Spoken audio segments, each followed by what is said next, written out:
प्रश्न number 3, accounting terms की आवश्यकता कब होती है। मैं आपको कुछ प्रमुख स्थितियां बता रहा हूं जहां अकाउंटिंग टर्म्स की आवश्यकता होती है। नंबर 1, वित्तीय रिकॉर्ड तैयार करने में। जब किसी व्यवसाय को अपनी इनकम, एक्सपेंसेस, प्रॉफिट, लॉस का रिकॉर्ड बनाना हो तब अकाउंटिंग टर्म्स का उपयोग किया जाता है। उदाहरण के लिए balance sheet, income statement, cash flow statement तैयार करते समय ये टर्म्स ज़रूरी होते हैं।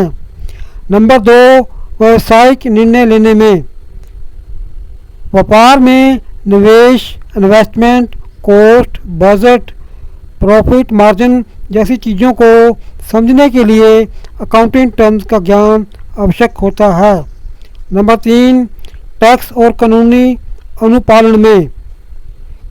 टैक्स, जीएसटी, टीडीएस आदि का सही हिसाब रखने और सरकार द्वारा निर्धारित नियमों का पालन करने के लिए अकाउंटिंग टर्म्स का ज्ञान आवश्यक होता है। नंबर 4, ऑडिट और फाइनेंशियल एनालिसिस में। किसी कंपनी के ऑडिट या वित्तीय विश्लेषण के दौरान अकाउंटिंग टर्म्स का सही ज्ञान आवश्यक होता है ताकि रिपोर्ट का सही मूल्यांकन किया जा सके। नंबर 5, इन्वेस्टमेंट और फंड मैनेजमेंट में।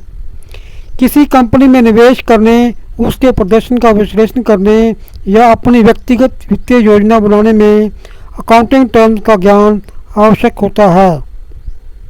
नंबर 6, शिक्षा और पेशेवर क्षेत्र में। कॉमर्स के छात्रों, अकाउंटिंग प्रोफेशनल और व्यापार मालिकों के लिए अकाउंटिंग टर्म्स की जानकारी बेहद जरूरी होती है। नंबर 7, व्यापारिक रिपोर्ट तैयार करने में। बैंकों, निवेशकों और अन्य हितधारकों को रिपोर्ट प्रस्तुत करते समय अकाउंटिंग टर्म्स का सही प्रयोग करना आवश्यक होता है। निष्कर्ष के तौर पर हम कह सकते हैं अकाउंटिंग टर्म्स की आवश्यकता व्यवसाय, शिक्षा, कार्य निर्धारण, निवेश और वित्तीय योजना जैसे कई क्षेत्रों में होती है। इसका सही ज्ञान होने से व्यक्ति बेहतर निर्णय ले सकता है और वित्तीय व्यवस्था को मजबूत बना सकता है।